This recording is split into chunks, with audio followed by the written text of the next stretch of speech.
I'm standing in front of two Ragamala paintings from the same set produced in the Pari region in North India. While the makers of these objects remain unrecorded, all we do know is that the painter and scribe of these paintings were most likely a different person. These two Ragamala paintings were most likely produced in the same school and court in the northern region, and in fact, as we can tell from the similar surroundings, border and colours of the composition, they are most likely from the same Ragamala set of 1690. The luminosity of the yellow that we see here in the background is actually what we traditionally know as Indian yellow. This is a particularly popular pigment of Ragamala painting, in fact made from the urine from cows fed on a diet of mango leaves. The brightness of this pigment is most likely because, again, these works weren't put on display on the wall. They would most likely have been kept in a book. In fact, Bhairav Raga was most likely the front cover, as it were, of this Ragamala set.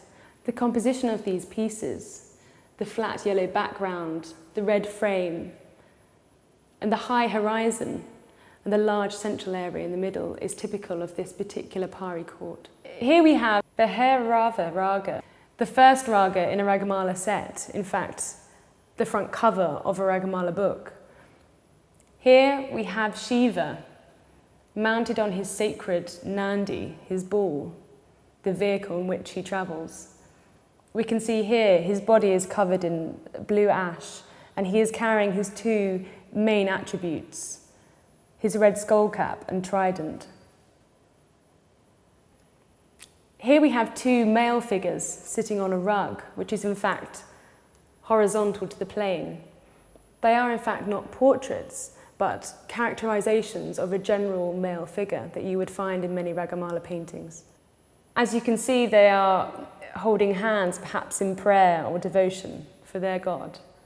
The colour palette of red, green and yellow is a fantastically minimalist composition, which I think really draws you into the painting. It's almost contemporary, and one wonders if there was something to be written in the orange area that we have that's left blank. Unfortunately, the script that accompanies this painting is lost, so we don't really know the details of the narrative.